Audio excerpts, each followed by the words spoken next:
I know that you're afraid. You're afraid of us. You're afraid of change. I don't know the future. I didn't come here to tell you how this is going to end. I came here to tell you how it's going to begin. I'm going to hang up this phone, and then I'm going to show these people what you don't want them to see. I'm going to show them a world without you. What's up, everybody? I'm Fool. I'm Jay. And I'm Main One, and we're Unplugged, Free Your Mind, a show where we discuss an array of topics, world news from an unfiltered, unbiased, and unplugged point of view. Now turn on that camera. Oh, shit. I'm like, Even better. all times he ain't catch that shit? My bad. I was pulling up some stuff. My bad. I apologize. It's all good. It's been a long day. It has been a long day, but we're going to push through and bring y'all a great show tonight. As you come in, as we normally do, roll call, let us know where you're coming in from. Put it in the chat where you're from, city, state, stuff like that. And man, I'm gonna need you to please, since I am currently on lockdown on Facebook, can you please share everything in all the groups that we're in? Because I can't do it. I can't do nothing. I am. I'm officially in jail until tomorrow. What's going on? What happened? Nah, I mean, they put me in jail for a week, basically for nothing. But they talked about a video that I had played on my page, which has been around, and also the video that I played with Dr. Price doing a blood test or whatever. This past weekend, right? Nah, this was from, he was doing it in California. So they blocked me for sharing that. And like I said, they did it for a week, and I can't post in groups, and we couldn't even share this particular live on our Unplugged page on Facebook or the group. It's like they restricted that too. So they don't went full blown, but it is what it is. I don't give a fuck. And for everybody out there tonight, Ken, my boy Karev is back on. So feel free to hop on in if you want, anytime you want. And for everybody out there, we was having a conversation before the show started, and we were laughing about the Kyrie Irving situation. And Jay said that she really didn't know. Well, she actually lives in New York, where they have it so you cannot play home games if you play for the team per se. And as we all know, Kyrie said, fuck y'all, that shot and all of that. So he didn't play. Then they decided to ask him to come back. Now he can play home games. First offense is a warning. Second offense is 1,000. Third offense is 2,000. Fourth offense is 4,000. And the fifth and on is $5,000, which I'm pretty sure they already got the money set aside, because it shows how desperate they are to win basketball games. Same exact way with Aaron Rodgers. It's the same type of thing. They left Aaron Rodgers alone. What did he do? He went out there and had a great season. So it just goes to show that you don't have to abide by the rules in order for things to play out. All you got to do is wait it out, because it's all about money. The same way for everybody out there, if you didn't know this, the guidelines for people to stay home went from 14 days to 5 days. You know why it went to 5 days? Because the NFL contacted the alphabet companies and said, we need y'all to lower them the restrictions or whatever, because it's affecting our money. So he don't got a Rutgers cup. Ain't this a bitch? He just so y'all know, me and my man, we graduated from Rutgers. I just heard from Lee that he actually got an alumni cup. I ain't got one.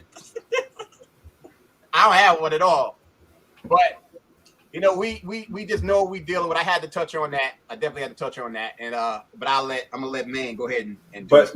But so it's like the NBA season is right at that halfway point. So the All-Star game is usually like in February sometime. So there's roughly over 40 games left. So if you do the math on that, it'll probably end up being like $100,000 in fines, maybe a little bit more than $100,000 in fines. So I'm pretty sure $1 billion team can afford that. I don't think it's gonna be no $100,000. Yeah, I mean, 20 let's just say 20 games, 20 games times 5. I'm just going. The max is Is 5,000. this a fine per player? No, per game. Per game because he's playing. Right. All right. Now I wanted to hold up. Wait a minute. So if they fine them, is that's the city of New York fining them? That's the league, I'm sure. No, because the league doesn't have a mandate. New York has the mandate. So the fine is from the facility. Yes. So the fine is from the facility, but the player is bringing y'all money to bring people in. Okay, all right, y'all got it. Okay, make it make sense. Don't try to make it make sense. You'll kill your brain cells. Listen, I think that was a good question. Like, where's this fine coming from? I'm thinking it's coming from the league, but it's coming from the league who's playing in the facility who's licensed by the city and state. I don't know. Because they're mandated in that regard. This got to be. This is a lot. Oh, and man, I don't know if you saw it from what I saw. Djokovic or whatever tennis player, he playing.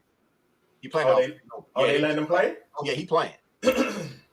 So once again, another win for the good guys. It's the whole thing. So you got Aaron Rodgers, Kyrie Irving, Djokovic, which shows y'all like, and it's crazy. Holly just said I saw where a baseball player named Gene Ramirez died. Not surprised. That's one of many. It's one of many. It's happening in all sports. Thankfully, it hasn't happened in any of the major sports that we watch per se. I mean, I don't wish that on anybody, but we're gonna have to go ahead and get ready to get used to it because something big is gonna happen. It's just a matter of when. Yeah. But this is comical, yo. Like, Karev, go ahead and unmute yourself, brother. Peace. What's going on with everybody? Nothing much. What's going on with you? Maintaining, living the dream, trying to make things happen. It's really about it. Salute to all y'all. Everybody, thank you for watching. Make sure you subscribe and salute. That's all I'm asking. Let's support this show and make sure this show has a platform that continues to grow and give us the real. That's all I gotta say. Okay. I think everybody, 3 out of the 4 people, excuse me, the testosterone got the same background. It's the estrogen that got the different background. What do you mean? Myself, Karev, and Jermaine has the same pretty much exact background. We got the same, huh? Yeah. Yeah. Yours is you shopped at the same place. Honestly, I've had one of those days. I couldn't get set up close enough because when I came in, I am just finished with work. So, but you never know what'll happen. Maybe all of a sudden it'll magically be back, just like yours. Sorry. Oh no, it ain't. It's all good. It's something that I noticed. It definitely is funny how it's. I should open the window so everyone can see the snow. Oh, it's snowing up there? Yes, it has been. Yeah, it has been. It's not bad right now. It's trying to melt down, but it's still out there. It's snowing in Jersey too? Yes. Yesterday was the coldest day. Look at Ken. Ken in Jersey. Ken said no, it ain't snowing in Jersey. It ain't snowing in Jersey. It was snowing here. It was snowing here. Not like a collection, but just a little feather dusting. Every morning I wake up, it's like a little dusting. The other day it really snowed for us. Did you guys get any snow? Yeah, by far. Nothing that's up. But enough to make people fall and hurt themselves. Yeah. Monday was a feather dusting, and so, but you can still see it out here. For us, we got quite a bit. But I'm in Westchester, so I'm right at Hudson. Supposedly, we supposed to get some in South Carolina on Sunday. Supposedly. What? We're supposed to be getting some snow Sunday. No, I was being funny. What? Oh, Snow in South Carolina? Yeah, it happens every 3 or 5 years. But if that's the case, then that means that the supermarket should be empty, even more so than what they are now, because everybody want to get nervous when that shit happens down here. And it's and side note, before Maine goes into his what he's about to break down, he called this over a year ago, and I'm watching it because I'm constantly in the supermarkets. It is amazing to see supermarkets with nothing in them. I'm talking about certain sections, like whether it's the Gatorade section, nothing. Whether it's the juice section, nothing. Whether it's the frozen French fries, potatoes, absolutely nothing. Vegetables, completely gone. And I observe it because I have to. I'm constantly in the supermarket, and I can see the sections where there's absolutely nothing, and it ain't coming in. Or the truck coming tomorrow. Truck come, ain't shit still there. So the constant communication I have with people telling them, I don't even tell them anymore that it's not there. I send them a picture. This is the shelf. Ain't nothing there. You ain't no. It's not going down. So, but like I said, but he talked about this over a year ago, and people are all of a sudden they surprised. Don't be surprised. This didn't come out of nowhere. This was planned. They just had another way to speed it up without y'all noticing. But there were people out there who already were aware and prepared for it. Yeah. Yeah. It's some a lot of stuff that's happening. I don't know. I wanted to talk about politics a little bit because we got a. I see Jay like. We got to talk about. I think we need to talk about. Okay, what you got? Because it is a lot going on though with politics right now. The Supreme Court and versus your boy Biden. It's quite a few things going on. Yeah, you got a Supreme Court justice that's out here making false statements, saying there's 100,000 children that's having issues with COVID and stuff like that. I mean, it's a lot of stuff. But what I wanted to talk about is here in South Carolina, y'all know I really can't stand this James Clyburn. So he finally got somebody who's going to run against him in his district. His name is Marcel Dixon, a young guy. I'm gonna play this video. Okay. And his platform, he's running on a platform of reparations. And Black dude. Yep. Yeah. What I'm about to say, what white dude running for reparations? Gonna be running. I thought you was gonna say what black dude named Marcel. Nah, that's typical. I that one I could get with. I'm from Newark. I don't heard it all. So shit. Listen. Sorry, but I just grabbing at straws here. Hold on one second. I'm trying to find this video that So Clyburn is up for re-election in 2022? Uh-huh. This upcoming election. Now what's your vibe on homeboy? Is it somebody you want to go ahead and take Clyburn's place, or it don't matter? It as long as he out the seat, I'm good with it. Right now, I'm good. If you run for it, I'll vote for you.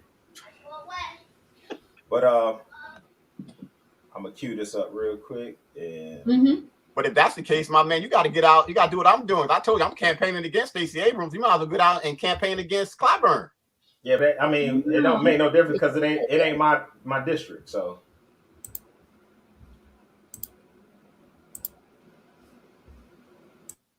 So I think we should thank him for being here. We should thank him for being here.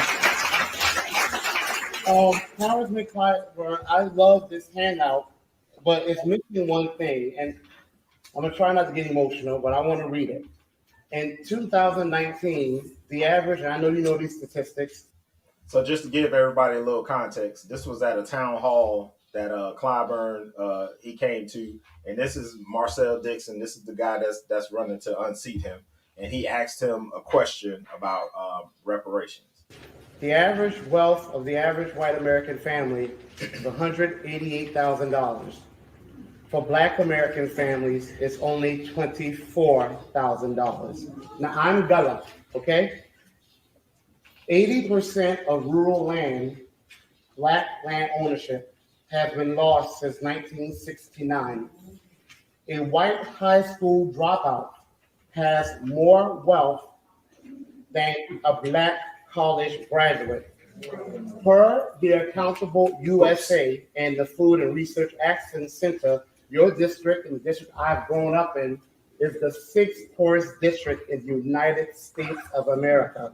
Which district? The sixth district? South Carolina District 6. Now, there's a quote, and maybe that's not true, but there's a quote. That's not true. There's a quote that says, I do not, but they backed it up with census data, but there's a quote that says, I do not buy the concept popular in the 1960s, which said, we have suppressed the black man for 300 years, and the white man is now far ahead in the race for everything our society offers. In order to even the score, we must now give the black man a head start, or even hold the white man back to even the race. I don't buy that. I'll be damned if I pay for the sins of my forefathers. I don't feel responsible for the sins of my forefathers. I just feel responsible for now. Now, hearing that quote, y'all might think I'm talking about Donald Trump. No, that was Joe Biden. Now, Congressman, you said we know Joe and Joe knows us. And Joe Biden told us that he would have our backs. But since being in office, Joe Biden has signed executive action for Asian Americans and Pacific Islanders. He has signed executive action for LGBTQ citizens. He has done executive action for Native Americans. But where's his executive action for Black Americans? Now, what a lot of people may not realize, I don't know, but I just learned this. Funny thing, Joe Biden got in office and he repealed a lot of stuff Donald Trump did. For a man who said he wasn't concerned with the sins of forefathers, he's sure repealing past sins of Donald Trump. But what about the biggest sin and the original sin this country committed, which was the brutal enslavement of my people? And after slavery, the race massacres, the violent discrimination that kept us in poverty, the land theft, okay? We, Black Americans, now, since 1865, Black Americans own only 0.5 wealth in America. Today, we own less than 3%. Since slavery, not much has changed. Joe Biden could easily do executive action and bring back the Freedmen's Bureau, whose job was to close all disparities between Black Americans, who are descendants of freedmen, and white Americans. Joe Biden, with just a stroke of a pen, can start a commission to study reparations and implement them. You are a representative. We can't show up everywhere. People say, well, Black people need to organize. We've been organizing since the 1500s. These other groups come in like Asian Americans, and within a few months, they get bills for them. It's your job to speak up for us. So you said we know Joe and Joe knows us. I don't care what type of heart Joe has. I care about the policies Joe is going to pass.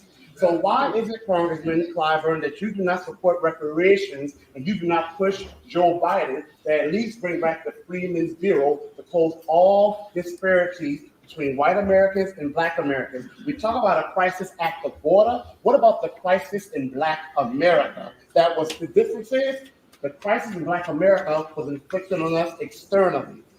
Well, America was built on our back, and we still hold this country up on our backs. It's broken every bone in our bodies, and yet it keeps up with our strength. Okay, well, can you please explain why you haven't pushed them then on executive action, specific policies for your people, Black Americans? That's my question. I don't get it. What makes you think I have it? Because I see you on the news, and you talk about every other issue, AAPI, LGBTQ. I watch you. I follow you just to see if you're going to mention Black American issues, and you don't. Have you ever heard of HR 40? Yes. HR 40, yes, that lacks direct cash payments and has no specific, that lacks direct cash payments. It lacks specific policies that Black Americans are supposed to get. It's just a study, but what policy is it specifying for us? When you start? We start with the minimum that Black Americans are supposed to get. Answer the question. Now, where would you start? I would start with the minimum that a reparations policy for Black How do you Americans. know what the minimum is? I'm trying to answer your question. You gonna let me answer it? Where would I start? Tell me what the minimum is. The minimum. There's a book called From Here to Equality that you have a copy of because the Mystic Branch NAACP sent you a copy because I called your office. The minimum is explained in that book. At least $11 trillion. Direct cash payments, land allotment, tax exemption, free education, the Freedmen's Bureau returning to close all disparity. That's the minimum. This country can't bring back all the people they take it from us, but they can at least make a big down payment, like the $65 billion, give us our $65 trillion. Okay. I like them. I Hey, like them. but this is what people say. They always say, well, you have to hold your candidates accountable. That's somebody holding somebody accountable. And then, all he can do is, give him a bunch of bullshit, answers when he answers. So, And first thing I noticed, the crowd was very quiet because obviously they were all for Clyburn. Those were all his peoples in the room. So they didn't clap, they didn't say he right, none of that shit. Second, instead of Clyburn accepting responsibility, he gonna ask him what he would do, not realizing that the kid was prepared. Oh, this is exactly what I would do. He not used to that shit. So I'm hoping that, and now mind you, he mentioned Clyburn talking about the LGBT community. What am I doing? He talking about Clyburn talking about the gay community. It seemed like the way dude was talking, he was probably gay. So if he's gay, if it's true, at least he got that backing. Like he gonna have that support, which is a given. But we gonna see. There's a lot to unpack there. I confer to Karev. Your thoughts? No, I would like the ladies first, please. I'm so interested in your thoughts now because the guy, like, I'm piggybacking off of Fool. The guy came prepared with his facts and fiction in that regard, and stood his ground. And you're right, they weren't ready. That was his crowd of people, and this is now we're seeing politics at its best. You surround your township meetings with your peeps, with knowing what questions to ask and how. Needless to say, having someone there who's challenging even your own ideology, your thoughts, your politics, your plans, and letting you know that he came. And that's why I'm conferring to you. I want to know what you think. I think what he did was very loaded because as his intentions may be good, legally his terms are null and void.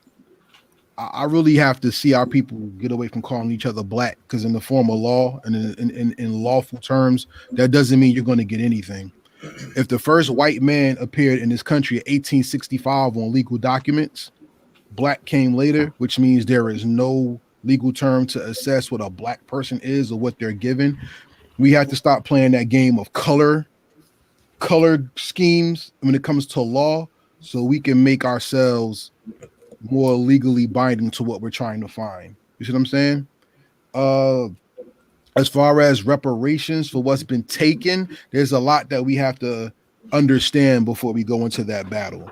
Because I've seen people's identity, green cards, and etc. And there's people darker than all of us in this room that are considered white on their cards. And they were given that designation because of the countries that they come from and how the census shows that the Caucasian population is dropping in this country, but on the census, the white census numbers are growing in this country exponentially due to immigration. So when we use those terms, white and black, not only do we alienate who we are and what we're looking to get, we don't have legal tender that says black people when it comes to how this country was taken or made through colonialism or the raping of a people's identity. So I agree with there should be some recompense to the sins of the country. We can't complain about the crimes that was done to us unless we fully realize that this nation was built on crime itself. So we can't argue we want retribution from crime when we live in what crime produced. And until we get the identities correct on how crime happened upon this land, and we can nation ourselves together, we're running in circles while people are laughing at us and we're arguing mute points. So you feel like that this was this not the moment for this guy to go there, or are you saying that you feel like he should have just came a little bit more prepared, or just a little bit more prepared in the argument, taken from a different angle that's not black? No, Or what I think he did was, because he touched on something that if you ask 9 out of 10 Black Americans, or quote unquote Black Americans, whatever you want to call yourself, if you ask 9 out of 10, 9 out of 10 will say, yeah, I think we deserve reparations. So he's playing the politics game. That's why, politics, you have to play the game, because it's all about your platform you run on. If you run on a platform that people can rally behind and get behind and they're with it, you can get their vote, as long as you got you put some kind of plan together that seems feasible, or could happen, it may not can happen. But if they think they can have, if the optics say that it can happen, oh, they'll vote for him, especially because Clyburn won't have a platform at all. Because he's just like any other Democrat. You look at what the Democrats are doing right now; they're still talking about Donald Trump and January 6th. What are they talking about as far as what we're going? They're in court about it right now. They're still trying to, they're still trying to get that resolved, like hold someone accountable for that whole thing. Even Trump's one of his closest advisors has come out saying this is what he was doing. All of this was going on. But my question to you is whether that may all be true or not. What does that do for the American people who you're supposed to represent? Nothing. Absolutely nothing. So with the 2022 elections coming up, what are the Democrats going to run on to say, hey, this is why you should vote for me? It cannot be January 6th was a travesty and Donald Trump. Donald Trump been gone. January 6th, that happened a year ago. Now he's probably been gone, but he can also come back. But that's, and I think and to me the ultimate goal is to say, oh, if we can keep him relevant in some regard. But that's what I think Democrats are looking at it like, let's not keep this guy relevant, and let's make sure that not only has he been charge him for what he did, for how he But you can't charge him for his crimes, and you haven't charged not near other president for their crimes. It's other presidents that should be in jail right now. Obama should be in jail right now. Bush should be in jail right now for hell. Biden should be in jail right now for war crimes. Hillary should be in jail right now for war crimes. So we can't fraud, say all that. But what I'm saying is, what happened last year around this time was something that's unprecedented. Like, that's never happened, and it was incited. And what I'm saying is, I think the angle of Democrats is saying, let's make sure, because the whole impeachment thing didn't work, let's make sure we have something to solidify that this guy cannot run again. Okay, so let's say that happens. So he get impeached, he get indicted. What does that do for the American people who the Democrats supposed to represent? Are they pushing any bills for Medicare for all, for universal health care? Are they pushing the minimum wage being $15? All the stuff that was ran on in the campaign, are they pushing these policies, or even running on these policies? You know what? They're not running on these policies because they don't care about those policies. How about they can't? To How about they can't run on those policies? Because the Democratic Party is at civil war. So that's the big problem in our country right now. We have the clique, or the group, whatever the women are called, the minority. I hate that word. Please, ladies and gentlemen, if you're a person of color, don't ever say minority. Don't say person of color.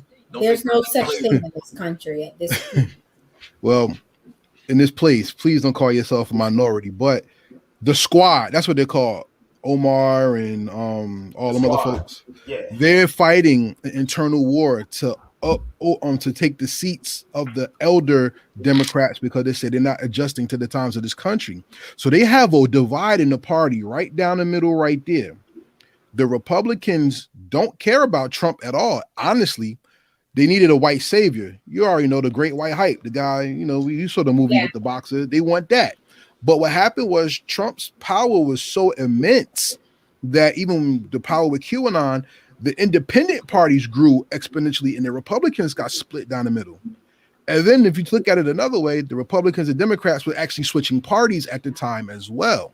So a lot of the policies that we want argued and fought for, they're not even going to agree or disagree on, because they're trying to get their own allegiances down for the next election. And we were told by analysts within the political parties on the Young Turks, not CNN and Fox, I don't watch that. We were told even then on those things that the next two presidents that we're going to have are going to have to repair the political angst in this country that have been destroyed. So you think Donald Trump was bad, a business racist, we have a homegrown country racist president now who told you if you're not black, for him, you're not black, who also said that the problem in this country, besides immigrants, were black Americans.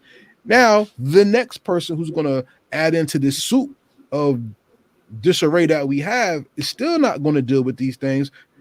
They're going to deal with the effects of COVID in the aftermath. So we're in for a long ride. Would you argue the fact that he's really not trying to Yes. partisan in that regard? Yes.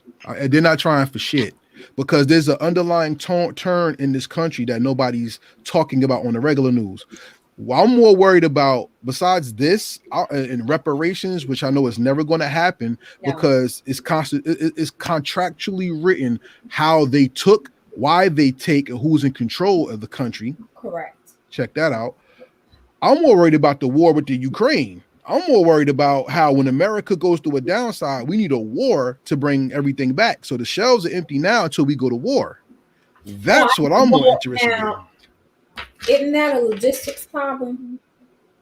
No, because if you're a business, you make money off of what you make business off of. But how can you make money off business when most of the things that you are selling is imported logistically? Not weapons. Well, I'm sorry. I'm maybe it's just me. I'm thinking about what they were saying, like Fu was saying earlier. What's missing off the shelves? Those aren't weapons. That's just our day-to-day, household goods, products, and the things that, to keep the country from going into all this, what it went into at the onset of the COVID with missing up toilet tissue. If I sell you the lie that we don't have and blame other people so you can take your eyes off of me as I get rich, is that not the American way? Yep. Yes, very much so. So if I go to war... So you're saying that the logistics is just a way of them taking our eyes off of the issue, the problem, to focus on someone else. So think about it this way. Everybody's running around calling themselves niggas and crackers, spicks, guineas, and all this other stuff, right? So all the hatred's going on here, and everybody's on the outside looking and is laughing and counting their money. As soon as the problem comes, when people start turning their heads, people get assassinated, people get killed. So what do they do to keep us entertained besides give us sports? Make enemies for us to focus on. The biggest gift America ever gave its people is hatred. Because think about this. If I can get you to look at the one thing and make you hate it, and when you focus on it, then I can run the quarterback sneak or fake play on the other side of the field. You won't see what I'm actually doing to beat you at our game. We've been beat over the head with all these little things that we're not really seeing what the true issue is. And a lot of us don't have is because other people are taking and putting those goods and wealth resources into what they want it to be and not in the people. Remember, America was never a country built on the people. America was a country built on finances, hatred, and production. And being that the production was taken out of the country, being that the production was taken out of the country, now with the people are not focused on how fucked up the government is. They're focused on money and production. So now you can't hate us because we have the jobs. We took them over the seas. Okay, well, we're trying to bring them back. So let's hate the immigrants because they're the ones taking the jobs when the jobs weren't taken away for the immigrants to come here if the jobs are over there. You see that? That's all this pointing. That's all that's going on right now. So when we talk about reparations, the government, Republicans, Democrats, what we're doing all this, but we're not focusing on the central figure, which is how fucked up everything is from the people who are trying to tell us how they are the professionals at running the country, but they don't even know the people that they serve. So in your to you, yes. Now that we know those things are blinders, so to speak, to keep us busy and keep us on something else, like how do you approach how do people, the everyday American who we're getting up, we're going to work, we're paying our bills and taxes, some of us anyway, like how and then we're faced with the politics of electing local officials, needless to say, the middle part, the assemblymen, the Congress, the Senate, mayors, all that. How do you not take certain things into that regard? Like how do you do that? Like I get it. How do we fix the problem you're asking? How do you fix the problem, but how do you decipher between, I know that this is the smoking mirror, but I also know I'm an everyday person. I vote for what works for me at that given time. Financially, morally, for me, morally, that's not everybody. I'm just speaking for myself. Morally, but how do you get away from the smoke and mirrors? Like either way, I feel like we have to choose a side. We have to choose something. Okay. No, I agree. No, let me tell y'all something. I agree. We have to choose a side. Why are you shaking your head, man? I'm gonna let he speak. You're right. You have to choose a side. The side that you said you chose was the side that you said morality. Don't choose a leader. If you want to choose how to get through the smoke mirrors, everybody turn off the television. Do that first, because everything that you're given is scripted anyway. Yeah. So turn off the TV. How about this? We've been told. Did you see the there was a woman of color that was running for president? Did you see what happened to her? And she said that they're only given, the television is only given to Republicans and Democrats, and they have to pay a certain amount of hundreds of thousands of dollars to even make a debate. And if you don't come to the debate, you don't. Okay, so think about it. Running the country is a business deal. So if you don't sell enough drugs, you can't sit at the table, correct? Okay. So then look, turn off the TV, learn who the candidates are. What's the one thing that sold Joe Biden on to the American people? It was not policies or anything. It was he was anti-Donald Trump. That's it. Nobody voted for anything else. And he was also our vice president under the leadership of Black Mr. Obama. And that's why you voted for him. Y'all are just as lost as the idiots who voted for Donald Trump. No, listen, I don't want to get into the name blame for people. I will not sit here and call anybody an idiot for voting. I'm talking idiosyncrasies. I'm talking about idiosyncrasies. I will never call somebody an idiot. It's idiosyncrasies, which is this. Which is this. You're going with the flow because you feel something is right, but it doesn't feel. It doesn't. It feels right, but it's not. That you're not that black if you don't vote for me. But what is black? I don't know. Exactly. I like what you said. You're like, it's an idiosyncrasy. Thing. And I got away from that years ago, personally. Well, how about this? You happened to mention that he was the vice president. The main reason why he got elected was because of a person that was in a video that Jermaine played. It was because of Clyburn. Joe Biden was not in the mix until Clyburn's monkey ass said something when Bernie Sanders was getting ready to get the nomination. When that shit happened, it started everything. And the crazy part about it is every red flag was up about Biden. Literally every red flag was up, and people voted for him because he wasn't 45, which didn't make any sense, which proves where it's not about being elected, it's about who's selected. Our only choices were Slow Biden and 45. There were other candidates. There's a bunch of other candidates. But they didn't get no play, just like my man Karev just said, because they changed the rules and everything like that. And you don't see the other candidates. But what's getting ready to start happening is, based on what Maine has pretty much said, the candidate that we're going to end up getting next is really going to be bad. People thought 45 was bad. People thought that Slow Biden is bad. The next one that comes it's going to get worse because things are setting the stage for that. Because when you start looking at how things are playing out, this 2022, it's getting ready to be a sweep. Any candidate that says I am against the mandates, they're going to win because that's keeping people's jobs. Straight up and down. They could be the worst in the world. As long as they say that, they're going to win. I confer to Maine one because he looked like he got something to say right now. But we gotta understand what the election is. All it is taking the temperature of the populace. That's it. So you have 145. They control both of them, right? But who's the one that the people can tolerate more? Well, they probably can tolerate old Sleepy Joe Biden more. So let's go ahead and get Mr. Twitter fingers out of here and talking shit. Let's get his ass up out of here. Now we got this slow ass motherfucker who can barely read the damn teleprompter, say shit off a script. They have to cut the camera and all this kind of stuff like that, man. It's all smoke and mirrors, man. It's gonna be a bloodbath. I called it in October of last year. I said, well, if he wins, I said in 2022, the Republicans gonna win the House, the Senate. You said in 2024, we're gonna get a worse Donald Trump. We're gonna get a Josh Hawley. We're gonna get a Mike Pompeo. We're gonna get somebody. We're gonna get somebody who actually knows policy, who actually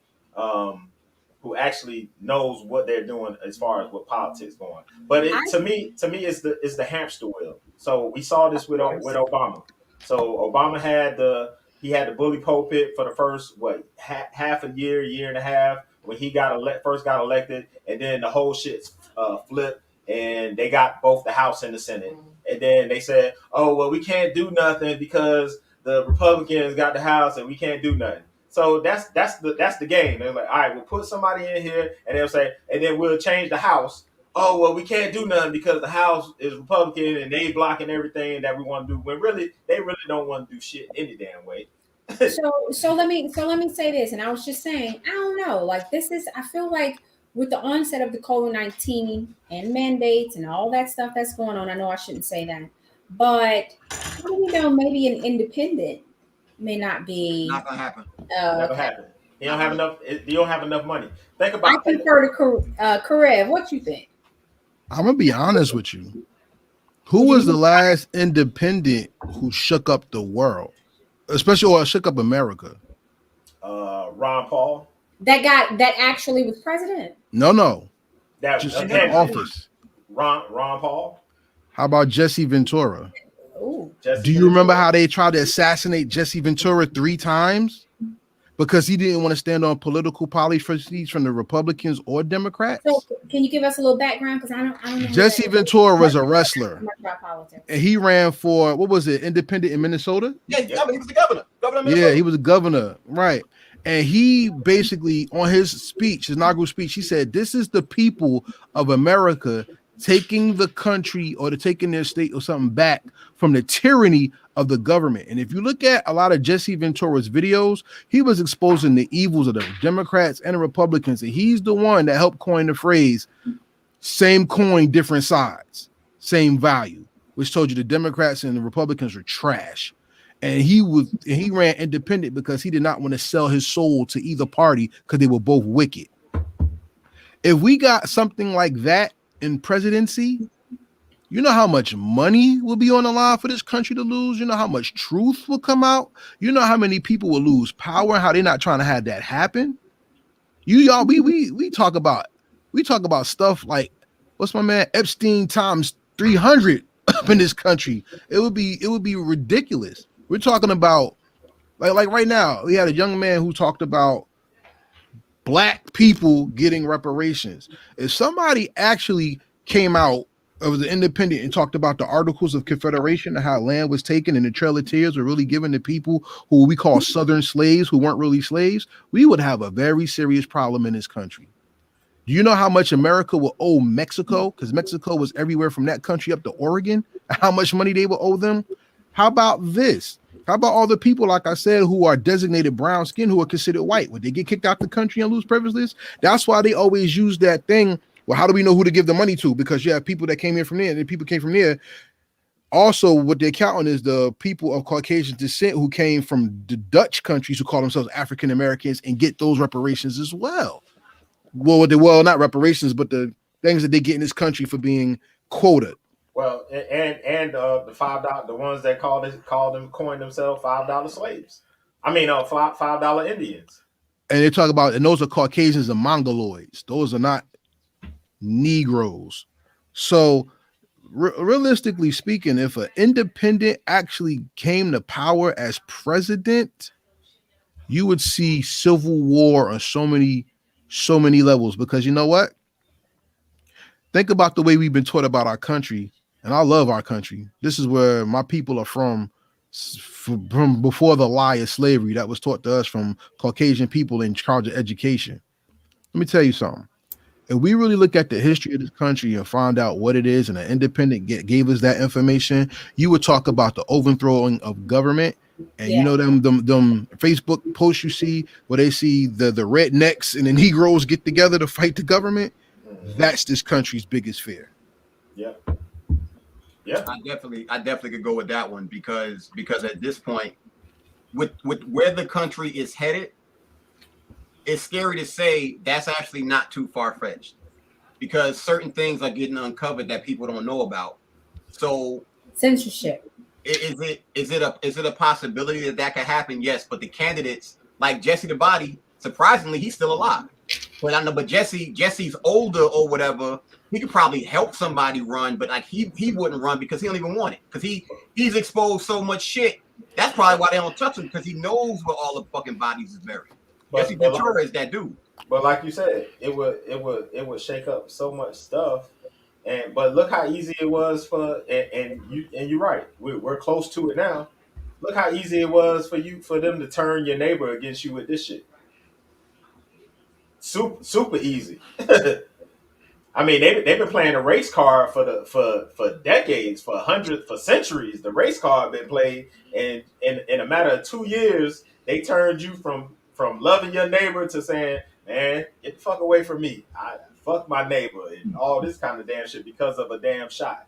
So, but is that not the goal to keep us out of a civil war? No. Because the more we fight, the more money they make. Right. This stuff is all about. Again, is that not the goal to keep us out of a civil war? No, they want that. That's how they make their money. They profit off. So of this why? shit. So why not have more independents stepped up? Because they have. It's the money that it takes to get into the. Let me ask you something. Isn't that the goal for them? Yes. To keep power, yes, but yes. you're asking two different questions though. I'm asking one. The goal is to keep us out of civil war, and be that as it may, keep independence from being able to have money to go there. Because if we're stuck in civil war, we're not focusing on the actual fight itself. If we're fighting each other, we're weakening our power to be a country, and that's how the 4% in the country? Because 1% had the power, but the 3 enact the power for the 1%. So it's like, what is it? 4%. The 4% stay in power, while the 96% are in arguments over race, education, sex, religion, sexual preference, right? Immigration. They're fighting over things like that when there's other people who are in control of everything that's going on that is facilitating it. So no, the Civil War, they want that so they can stay in power. If an independent is just somebody who's outside of them coming in saying, no, we're not going to do this. And so the power of persuasion says, let me make sure that I keep this side this way, that side that way, and you need to be on my side at the end of the day. The power of persuasion says, I don't think okay. So the way I'm saying it is, that is the goal, to keep us out of civil war. No. Any way possible. I've never heard any Democrat or Republican, in that regard, saying that's actually an option. To me, their goal is to keep it like it is. The power of persuasion. Choose a side, but you only have two sides. No one has actually said, oh, I'm gonna go independent in that regard. Not saying some of us aren't, because I'm pretty sure some of us are. Let's look at. What I'm saying is that smoking mirror for them as a party says, listen, we gotta make sure that we keep this kind of peace. Let's look at anybody who has brought everybody together. Dr. King, Poor People's Campaign, dead. Malcolm X started to switch, started to bring other people together, dead. Fred And Hampton. he went back to peace. Fred Hampton, bringing everybody together, dead. Whenever there's a situation when you have someone or a movement bringing everybody together, barring any type of demographic, they're dead, meaning they want to keep a civil war. They have to do that. That's the more we do this down at the bottom, the more they control the shit, because nobody's focused on exactly what they're doing. That is what we consistently deal with. It's always been that way. They will never change that. That is exactly how they keep power. When people start to realize, oh shit, if we band together, that's why right now, literally right now as we speak, the reason why they are losing power is because you got people that look like me, and you have people who are backwoods country, no teeth having people on the same page saying we not for mandates. That's the thing that scares the fuck out of them, because when you start putting people who don't look alike, and what party fuels that? None. Well, Zero. Jay, I want you to, and I think you can find this on PDF if you just do a DuckDuckGo search. The Art of War. Number 13 says, by discovering the enemy's disposition and remaining invisible ourselves, we can keep our forces concentrated while the enemy must be divided. We are consider yourself an enemy of this government. That's what I consider myself. I consider myself an enemy of this government. So they keep us, like Karev said, they keep us distracted with the politics, with the economics, with the religion, with the Democrat versus Republican. They keep us distracted with all this shit right here, and we're fighting. That's what I'm saying. Tooth and the nail. Distraction. So my point was the distraction. It's distracting, where it says, "Hey, choose a side." But it distracts for a reason. But it distracts with a purpose, because we profit off of all of those distractions. They profit off of every single one of those distractions. Look at race. Look how much they profit off of race. So, anything that happens race-wise, they profit off of it. Of course. For instance, Black Lives Matter. Look how much Black Lives Matter profited in the last year and a half. What party did that work for the most both parties? They work for both parties. And guess what? Black Lives Matter started under your boy Obama. Who owns Black Lives Matter? Does the white guy still own it? Oh yeah, George Soros. George Soros, that's his name. Yes, it worked for both parties, because you have the That's crazy too. You have the money that goes towards the Democratic Party, and you have the red men, the Red Party, who actually gets kickbacks off of that as well. Yes. But my point is, they want to keep us out of a real civil war. When I say civil war, I mean a real one. A real one. It could happen. Absolutely. We see these people. We see these people. We see what they're doing.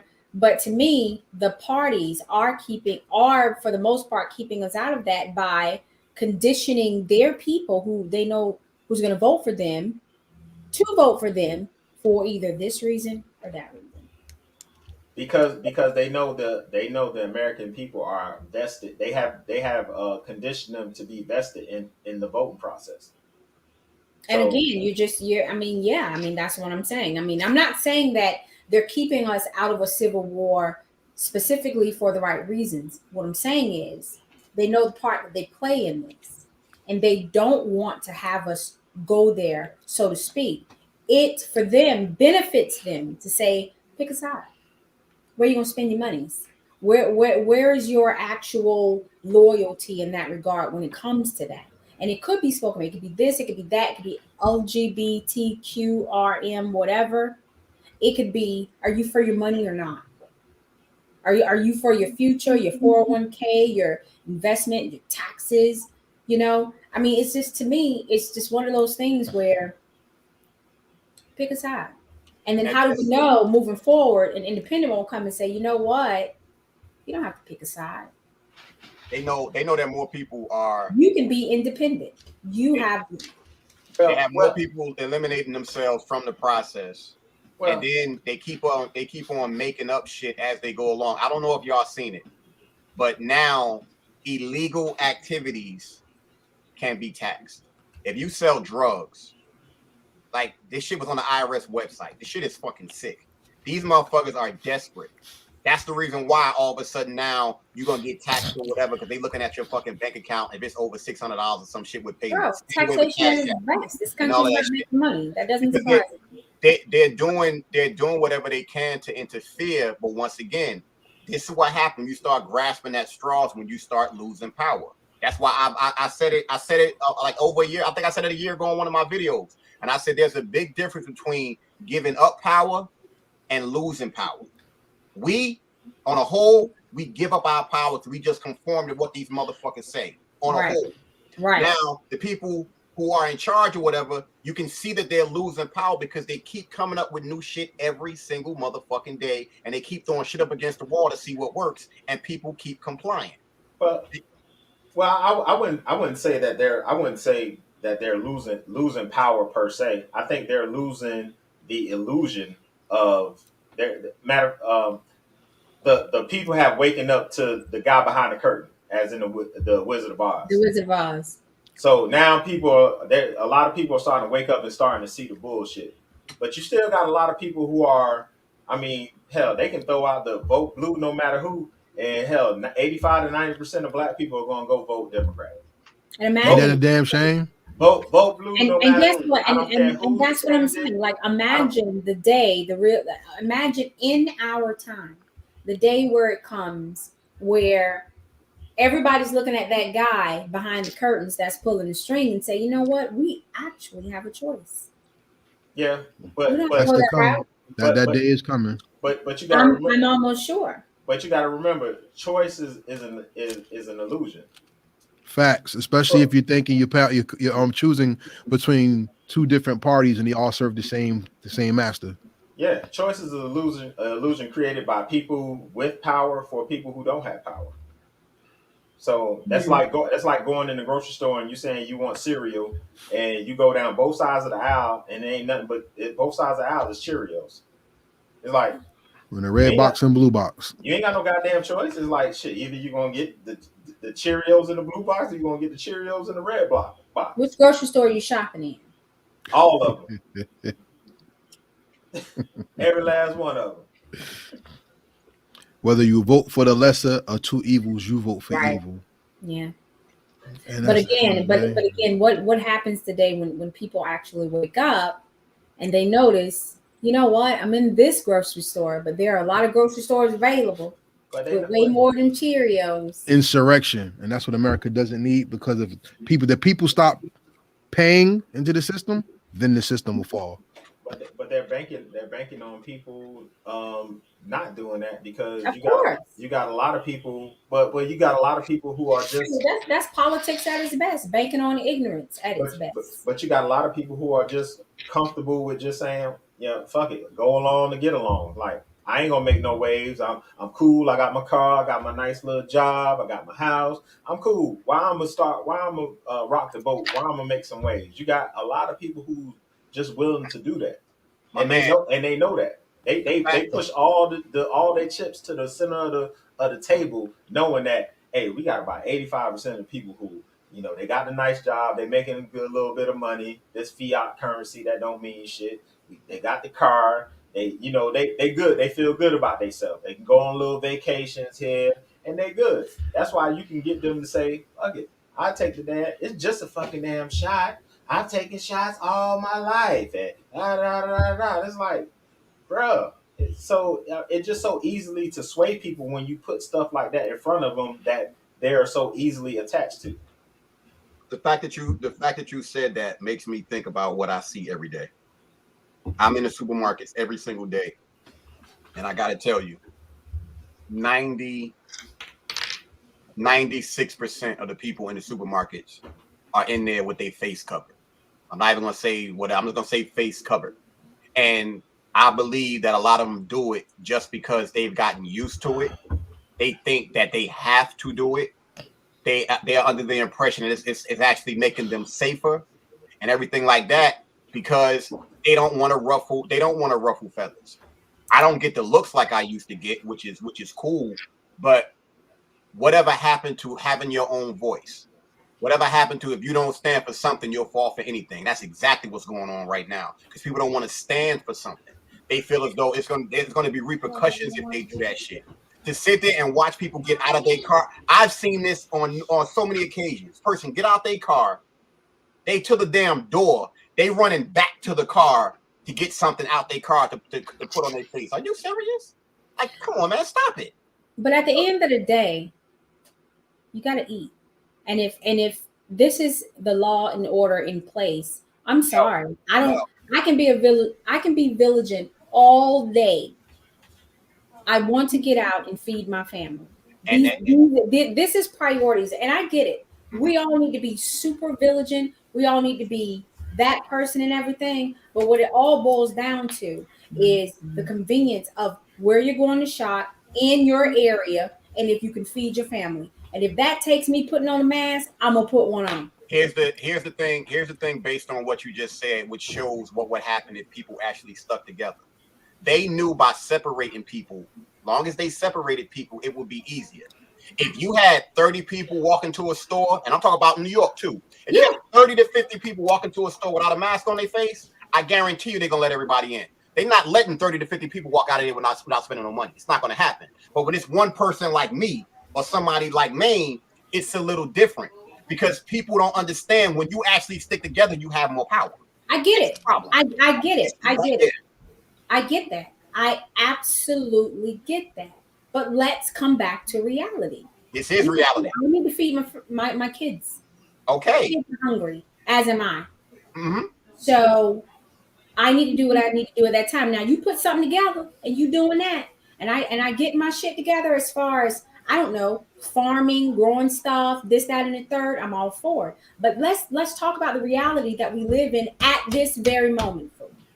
And at this very moment more people need to take a stand. Everybody was caught off guard. Nope. Everybody was like, oh, wait, nothing are on the shelves. I'm barely making it because I'm not working, because everybody is not fortunate enough to have a job that when the COVID-19 was really into the prime of it, lost it. People get desperate in a sense. It's not that they're not into the movement. The movement is there. We know that.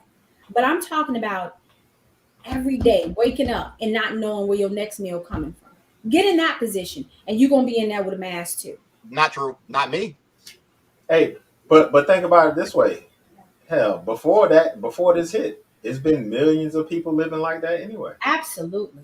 I cannot disagree. But those people was also working full time. No, I'm talking about people who didn't know where their next meal was coming from. Absolutely. But I just kind of feel like he's talking about people that may or may not have had a choice at the time. And the reality says, let's live in it. You don't have a choice. What do you do? You're up here in Brick City. You ain't growing nothing. Well, we got somebody who. Not saying that that there aren't places that you couldn't go, because you could, but it come on. Here's the funny I confer thing. I confer to Karev right now. The thing with that is, instead of wallowing in saying I can't do this, I can't do that, it's actually and it has been the perfect opportunity for other business to open up to say, you don't need that to come in here. It's going to make even more money. But people didn't do that because once again, it's about them playing on people's emotions. They study us. They know exactly what the fuck they were doing. Or perhaps it's about their licenses that says if it's mandated to say you have to. No. See, that's the whole thing. No, that's not how the shit works, because once again. Well, I'm sorry. I'm in New York. I know a few places that will let people come in without one, but they get fined. Okay. So once again, with that being said, we all, especially all four of us, because we done seen it. How many times it's some behind the door, back door shit you can go do? Come on now, it's always been like that. You can get a Lucy from anywhere between New York, Connecticut, and Jersey. Lucy's are real.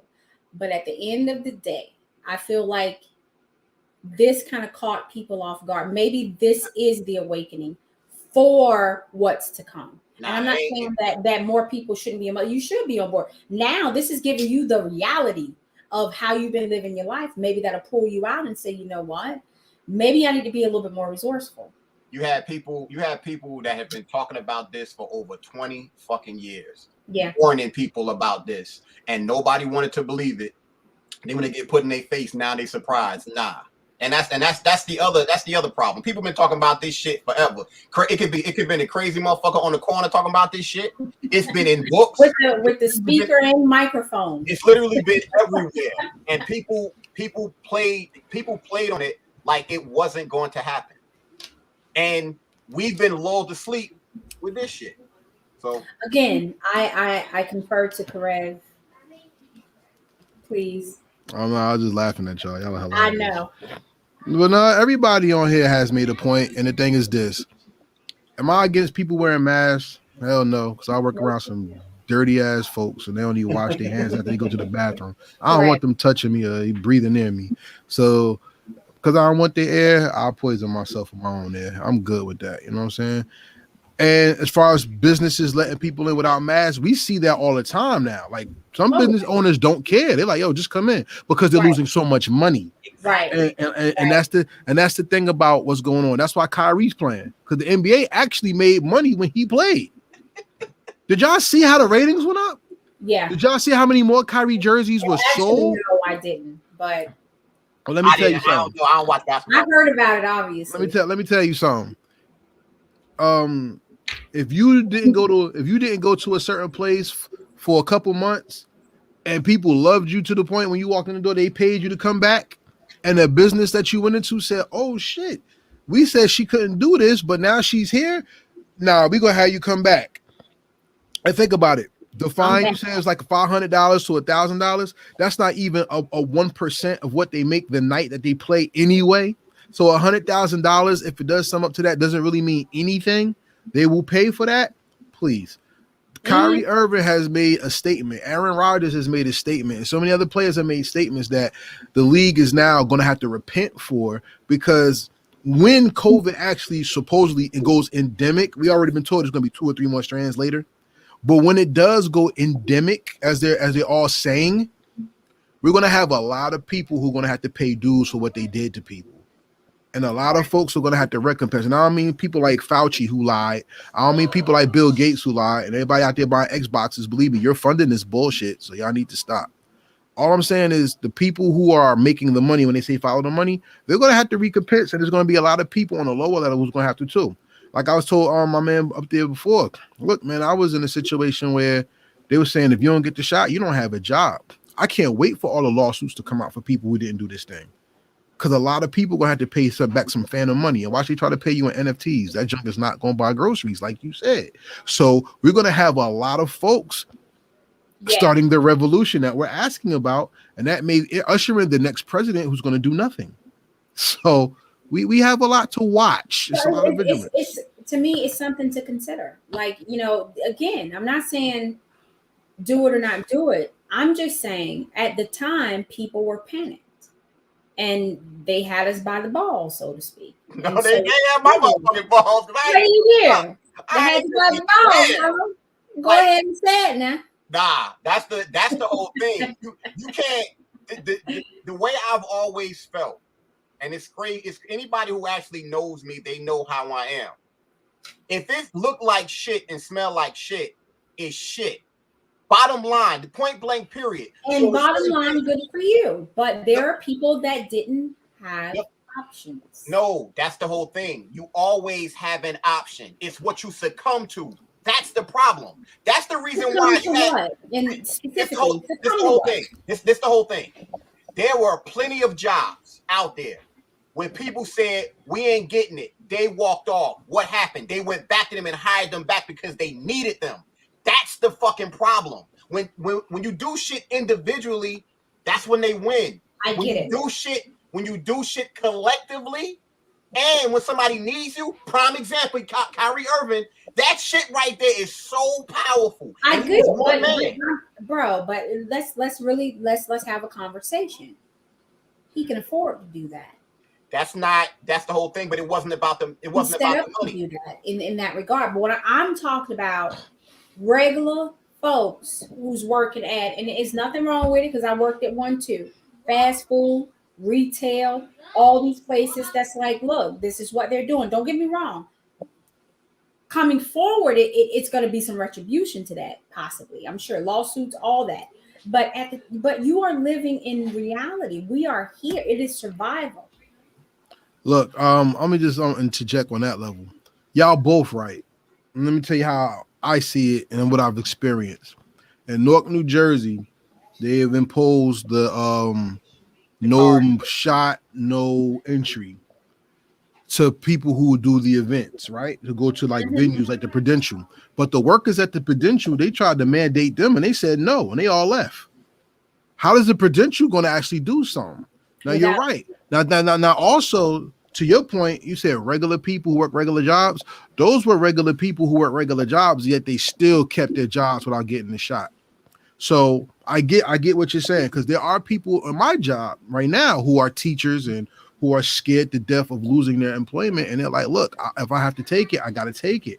I have people in my family that's like, "Look, if I have to take it, I have to take it because I want my children to be fine," and I understand that. My main concern with them, and I'm happy nothing has happened to them thus far, and I hope nothing happens to them. But the scary thing of the whole situation is this.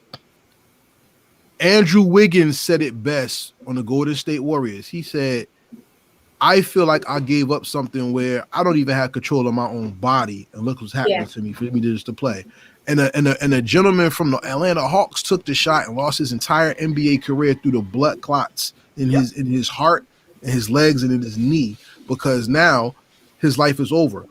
If you can't sue the government or anybody who makes you do these things, who the hell does he go through where he worked AAU and countless of times to get his dream and can't get it back? Who do we talk to when kids have teachers and their teachers fall off the face of the earth just like that? Who do we go to when we have so many people who are going through this, and all it took was somebody just to say the most powerful word God ever gave you, and that was no, and people don't do it. That's the scariest thing. People have power and don't use it. Man, boy, that was tough.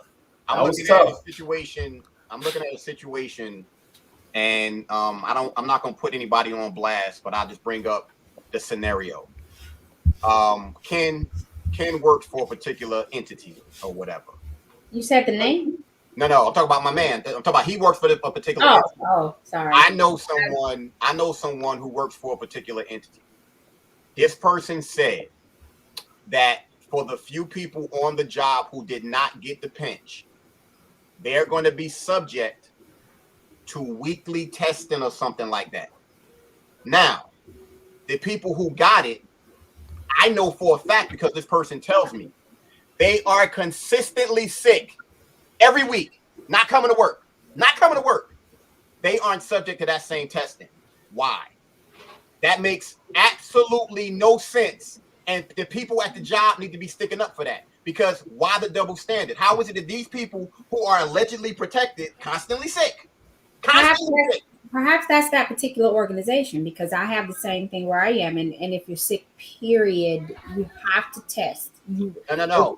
If you go out of town, if you step foot out of the state of New York, you got to test to come back to work. You missed the point. The point is, the people who did not get it are subject to testing. The people who did get it aren't. That's the problem. They keep on making up. I didn't miss the point. What I'm saying is, she's saying it's different organizations, corporations may do different things. Yeah. I mean, because we have to, with it or without it. That's the part that throws me off. Like, you got people, they say, oh, fully that and beat up. Well, so, but you still, before you come in, if you step foot anywhere and they know, oh, this person was out, because it's running rampant and it's just so unpredictable, you have to go through that just like everybody does. Ken made a great point, and I'll piggyback off of his point. all of us have vehicles. If you go down the road and you get, God forbid, you get into a car accident and that airbag deploys wrongly or whatever, because I know somebody who that this has happened to. The airbag deployed and it burst and it burnt their face or something like that. Guess what? You got a lawsuit. You can sue the manufacturer of the car or the airbag or whatever. Guess who you can't sue if you take this pinch? Why are they not subject to any lawsuit? They're Right. completely That I agree. Exonerated from any malpractice. Nothing can happen to them. So that's just a pause for just makes you It's want to think. something.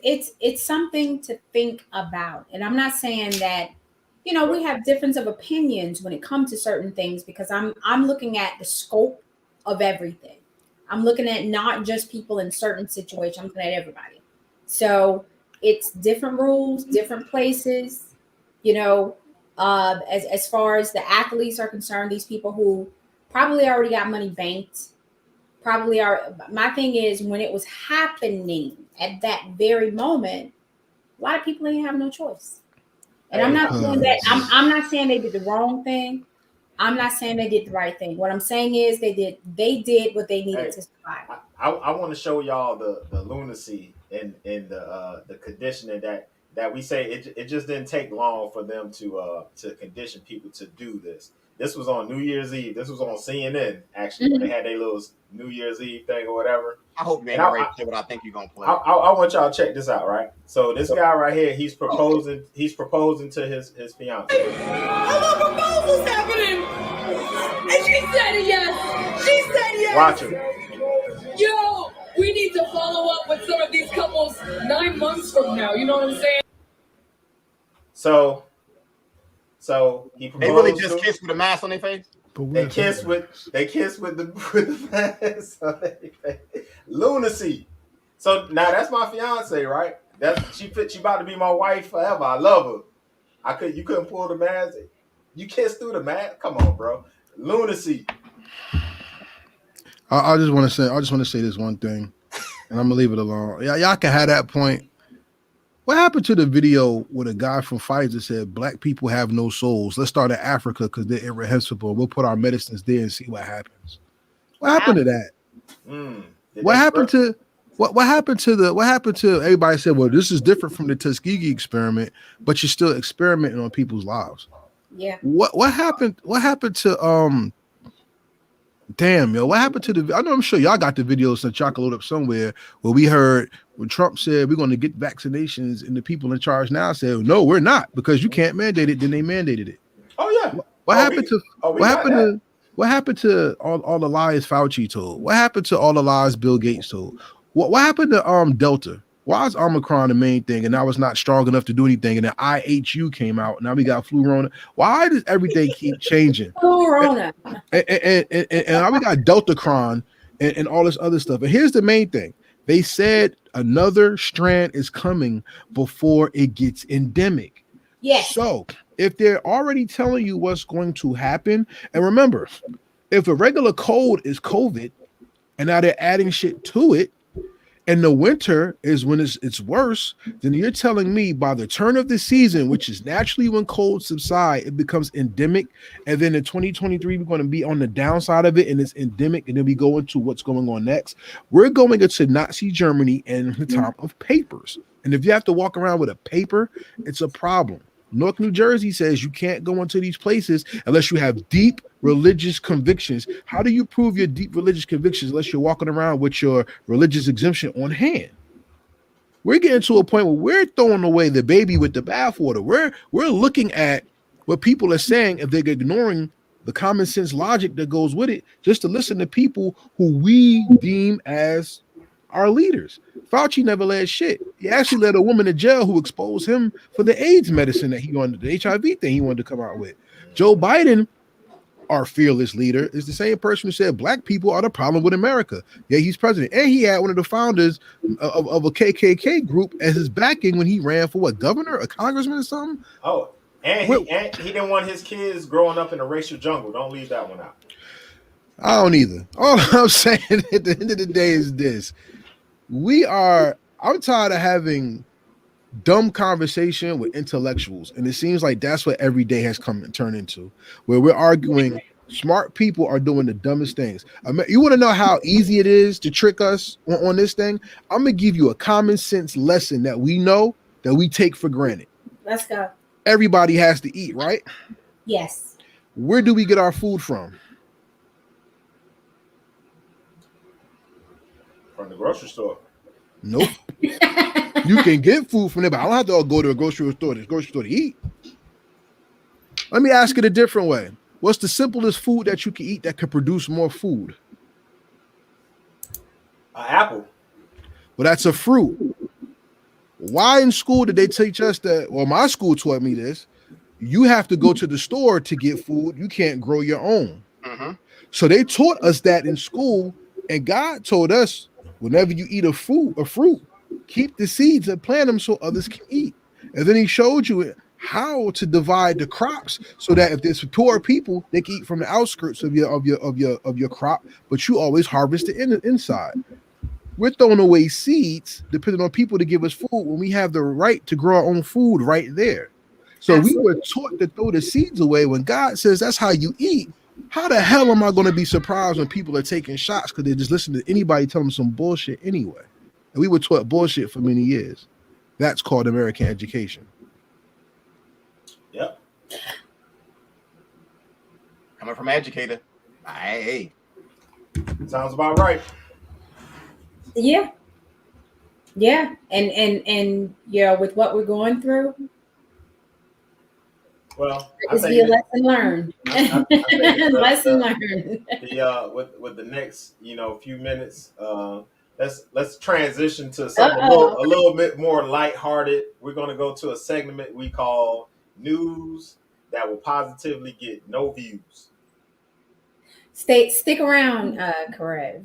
It's been deep, and I'm so happy to have this conversation. First of all, thank you so much for coming on tonight. I do want to say that you are always blessing us with really good knowledge. I can appreciate that. I'm pretty sure that my counterparts can as well, and the people that are watching. So thank you so much. And that last one kind of threw me off because I'm one of them people that's eating I'm throwing away the seeds. I don't eat that. And you're absolutely right. So thank you. It's something to think about. It really is for everybody. Let's get into this news people don't even care about or whatever. But I want to bring it up because it's near and dear to my heart. That number one thing that I want to bring up, everybody give your thoughts, your prayers to the man that opened doors in theater, acting, and arts alone. Needless to say, being charismatic, just being himself and representing his country at its best. Y'all know who I'm talking about? No. Sydney? You talk about Sidney Poitier, who more than likely also got that. Y'all remember that scene in the I forget the name of the movie, but boy, that the white dude slapped him back. He said, "Well, what That's they in call the heat of the night. They call me Mr. Tibbs." In the heat of the night. Yes, Baby, classic. Everybody, send out your prayers to that family. That man was 94 years old. Thank you. I'm not even looking at notes, y'all. This is because I watched. If you go to YouTube, you can see Sidney Poitier in an interview where it's all him, and he is starting from his beginnings to his ends.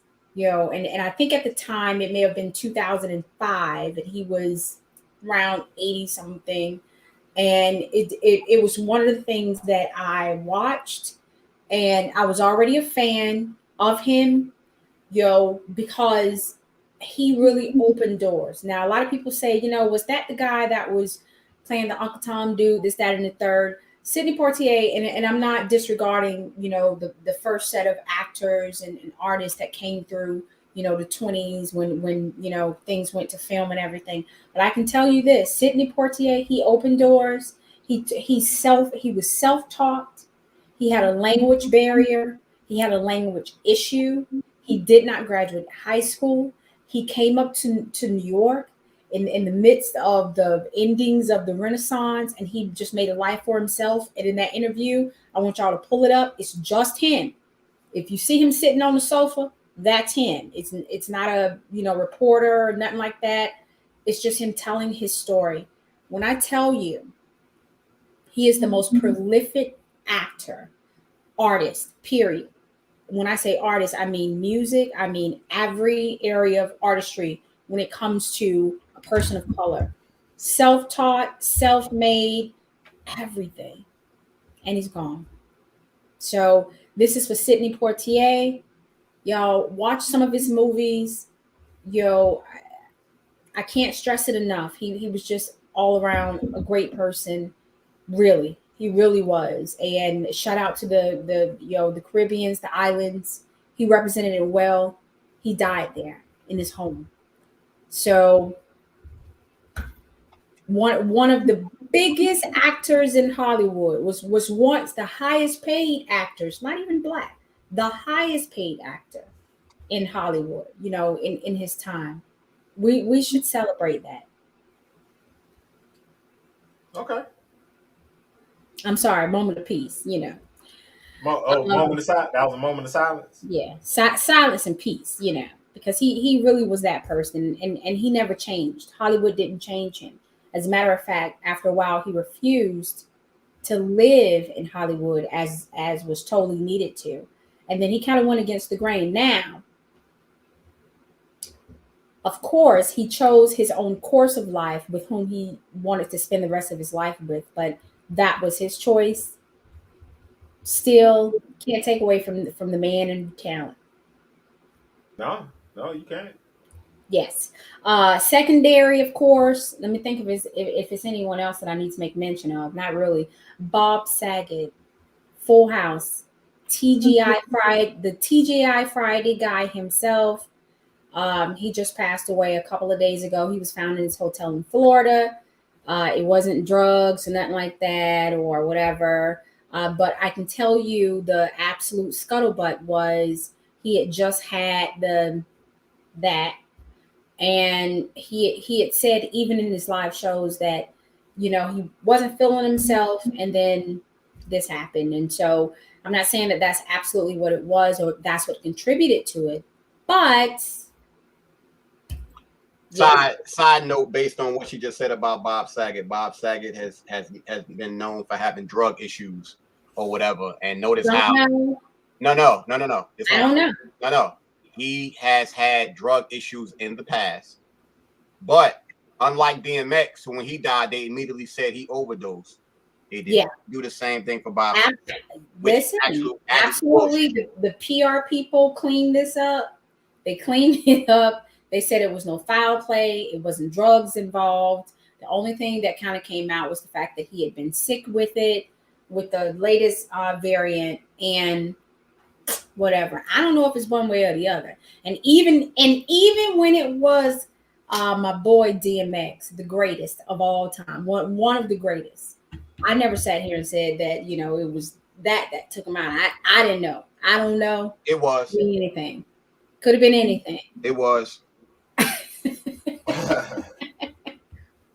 And then I'm like, Karev, look, are you enjoying this just a little? Second of all, everybody, your boy Ye got a new girl, so to speak. She's a model or whatever, and it started in Europe where he met her and she was doing modeling. Her name is Julia something, I don't know. But what really got to her was the fact that he flew her back to New York to watch I think it was a Broadway show, Slavery. Ain't that nothing? Slave play. Yeah, ain't that nothing? But he had her lit like and these are her words, not my own. This is not scuttlebutt. But she went back to the hotel. He had a whole, layout of clothes, this, that, and the third. And she's telling the magazine, if this is how it's going to be, this is great. I feel like a princess, this, that, and the third. Now I want you to think about something. Ye is also a businessman. And it wouldn't surprise me to put her on that particular pedestal. I'm not following the gossip at the fact that he's trying to get back at old girl, the Kim Ye. But it wouldn't surprise me if eventually you find her modeling his line and all that. Let me see what else I got. News that people don't give a damn about. Hey, Oh, correct. I thought I had you. he done gave you 2 thumbs down. Two. Calm down. Last but not least, if you have Hulu, or I don't know the channel that it's actually on, but they're playing a docu-series of the Emmett Till. Yeah, that it's 2 episodes in. I have Hulu, kind of sorta, and I'm gonna start watching it eventually. Don't make me give out my little secrets or whatever. But I have it, and I've seen it. Well, I haven't seen it, but I've seen it on the previews, and I'm gonna start watching it. And I really hope they dig deep into the real what it was and how vigilant his mom was. Open casket. Do you know, as a mother, first of all, mentally, emotionally, psychologically, you got to be for that. So if you haven't seen it, it's on Hulu, and I'm trying to think of the name of it. What's the name of it, Karev? Come on, help me out. I think it's Mothers of the Struggle. Mothers of the Struggle. Exactly. I think. All right. That's it. That's news that people can't use and don't give a damn about, but at least I'm giving it a little bit, and at least it's not gossip, because I do not support gossip. Y'all know me. I don't gossip unless I read it somewhere. I do. Shout out to Kanye West for being a piece of shit. So there y'all go. Thank you. See, I can't call him a piece of shit because he gave. I can. No, I can. I'm only saying that because he gave the dough to Beanie, yo. I give 2 shits. He's a piece of shit. All I'm saying is he's a business person, and it wouldn't surprise me if she's the next model on something that's, the yay whatever. Shout out to the Gospel Awards for being pieces of shits as well and giving him the best gospel album. We talked about giving head in Jesus. Last year. Salute. Ooh. Baby, I don't know if we can say that on here. Giving what and what? Don't say it again. But Jesus. Really? Jesus. And getting some head. Donda. How do you feel about the album? Everybody go. How do you feel about that album? I'm sorry, not to cut you off, but how do you feel about that album, Karev?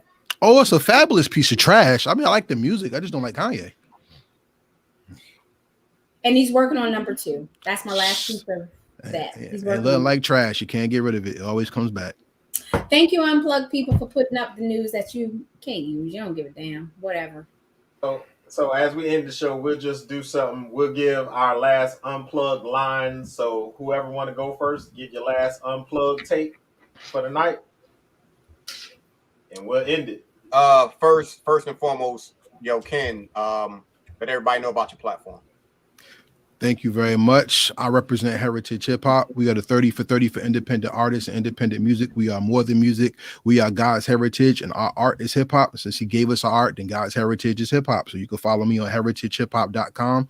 That's my digital real estate for exclusive merch, interviews, podcasts, blogs, and playlists. I'm everywhere at Heritage Hip Hop. You can Google me, but more importantly, get to know me. If you DM me, I DM you back. And if you're an entrepreneur, if you are a podcaster, if you are an artist or someone who talks about life in the grand spectrum of what it is, you are invited to Heritage Hip Hop Podcast to tell the world your story. As long as you have a story, the microphone is always open, the table is set, and all you got to do is come to get served. So you can follow me at Heritage Hip Hop on everything. Thank you very much. Nice. I would just say for everybody out there, please, yo, like I'm begging you, have your own mind and think for yourself. That is so major. Stop allowing a particular group of people to tell you how to think. Like, that's the part for me that's very, very scary. We all, if I'm not mistaken, somebody can tell me if I'm wrong, everybody, no matter who you are, each person is given choice. Everybody is given choice. If you're given choice, make your own choices. Don't be guided and shifted and manipulated to choose what they want to choose for you. We can get past that point. we get rid of a lot of the bullshit, straight up and down. So I'm as usual, we're thankful for all of you. We are rebuilding, and this rebuild is going to be fun. It's going to be a process. So make sure that you're not only following us, subscribing to us on YouTube, but make sure you download Rumble. And when you download Rumble, make sure that you go ahead and subscribe there also, because we are making noise. There's a reason that our page got terminated. There's a reason that I'm in Facebook jail for another 18 hours. Obviously, we're doing something right. That's the only reason why you get censored, straight up and down. But with censorship comes another awakening. So it's all good. So if in case I don't know if Jay or Man got something to say before we end the night. Yeah. Yeah, I'll confer to you, Maine. But listen, have a good night. I'll leave everybody with this thought. I kind of shared a little bit on my Facebook page a couple of days ago, but it's about perspective. One thing in the last couple of the last year or so with this thing going on, people's perspectives or people understanding other people's perspectives has changed. And the one thing that perspective does, and why people are so afraid to even view somebody else's perspective, is because it forces them to challenge their beliefs. And people are so afraid to challenge their beliefs and their ideals that they're just like, I don't want to hear your perspective. You're wrong. And because it's so scary. So what I would say to everybody who's watching is, don't be afraid of somebody else's perspective. If it's something that you don't necessarily agree with, go look it up. Go find the information about it before you just adamantly dismiss it, because it may be something that that may be useful. So, always gain some perspective from somebody. I always learn something. I learned something when Ken's on the platform. I always learn something from him. I'm always learning something from Jay. I'm always learning something from Fu. You can always learn something from somebody else, and when it's not your perspective and it doesn't necessarily align with your ideals. But don't be afraid to challenge your beliefs and ideals, because if you don't, you'll never evolve as a person. That's it. Well, that's a great way to end the night. We will see y'all without a doubt next week. Make sure you like, subscribe, share. Those are the key words. Like, subscribe, share. The merchandise will be coming soon. It's just a matter of time. And please, for everybody out there, y'all have a great night. We will see y'all next week. Get people on next week. Ain't no telling what the surprise may be. And y'all enjoy the rest of y'all night. Good night. Peace. I know you're out there. I can feel you now. I know that you're afraid. You're afraid of us. You're afraid of change. I don't know the future. I didn't come here to tell you how this is going to end. I came here to tell you how it's going to begin. I'm going to hang up this phone, and then I'm going to show these people what you don't want them to see. I'm going to show them a world without you.